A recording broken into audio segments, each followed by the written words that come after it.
Magandang gabi po mga ka-farmers. Bali sa gabing ito po ay meron lamang po ako na bibigyan ng kasagutan dahil napakadami po na nagme-message sa akin. At ngayon lamang po nabasa dahil nasira po yung aking messenger, hindi ko po mabuksan. Doon po sa lahat na nagtatanong sa akin, pasensya na po kayo dahil ngayon ko lamang po nabuksan. Yun po ay matagal na. Ngayon ko lamang po nabuksan at ngayon ko lang po mabibigyan ng kasagutan, pasensya na po kayo.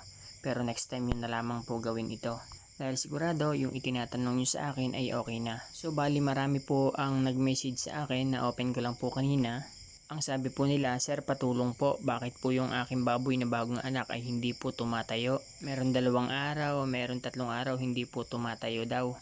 Pumipihit lamang daw po para umayos lamang ng higa." So ang kasagutan po diyan, dahil iyan po ay stress na stress pagkaanak, so kinakailangan iyan po ay ating gagawaan ng paraan. Kung ang kinasanayan po natin noon tayo po ay wala pang alam sa pagbababoy, o kinasanayan natin noong una pa, yung kapag ka po nakapanganak ang baboy ay pinababayaan na lamang po natin, ay atin na pong baguhin dahil iba po yung noon at iba po yung ngayon. Kinakailangan po sanayin po natin ang ating sarili, itrato po natin na para pong tao yung ating mga alaga. Huwag po natin pabayaan, itrato po natin na ito po yung ating kapamilya. Kapag ka po ang kapamilya natin ay nagkakasakit o kaya ay umanak, ito po ay inaasikaso natin.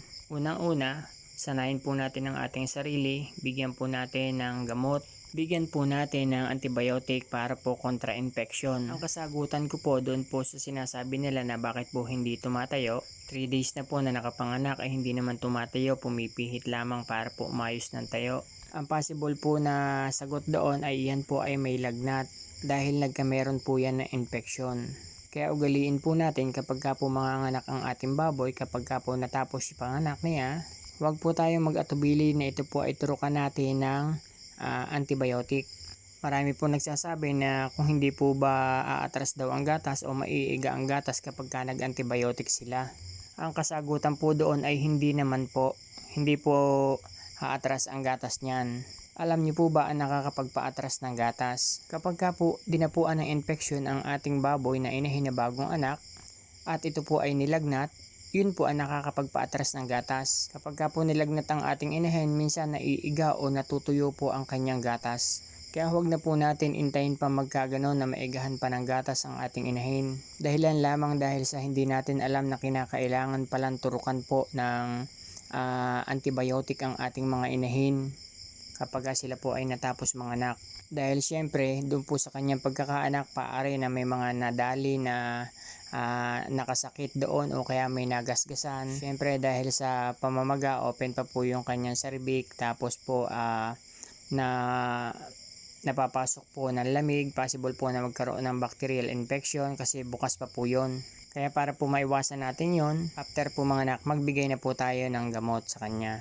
Kung hindi naman po tayo marunong mag-inject doon po sa ating mga inahin, pwede naman po kinabukasan, tawag na lamang po tayo ng technician para siya po ang magbigay po ng antibiotic doon po sa ating inahin. Para sa ganun po ay maiwasan po natin na magkaganon po ang ating mga baboy. Dahil napakahirap po, ang tagal po nating inintay tapos magkakaganyan po yung ating inahin. Hindi makakatayo dahil sa infection, dahil sa nagkaroon ng lagnat, masasayang naman po yung pinag-intay natin na matagal sa inahin. At syempre, kapag ka po nagka-problema tayo sa inahin, mas lalo po tayo magkakaproblema sa mga biik niya.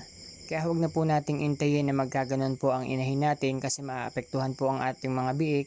At syempre, sayang naman po yung mga biik na inilabas niya. Paguhin na po natin ang ating kinasanayan. Kung wala naman po talaga na marunong mag-inject o kaya technician na malapit sa inyo, pwede naman kayong magbigay. Marami naman pong antibiotic na pwede pong ihalo natin sa tubig na inumin nila. Kapag nga po pala bagong anak ang ating baboy, bigyan din po natin ng paracetamol kasi iyan po ay pain reliever at saka para kontra po sa lagnat. Kung siya ay tatayo, pwede natin bigyan siya ng paracetamol ng ihahalo sa tubig sa painom.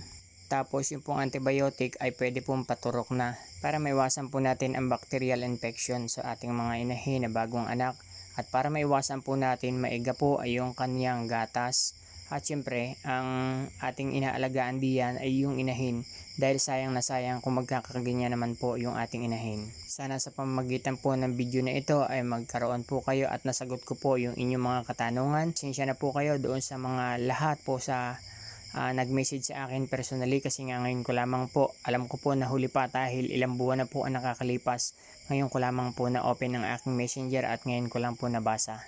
Ilan po, maraming salamat. Happy farming everyone.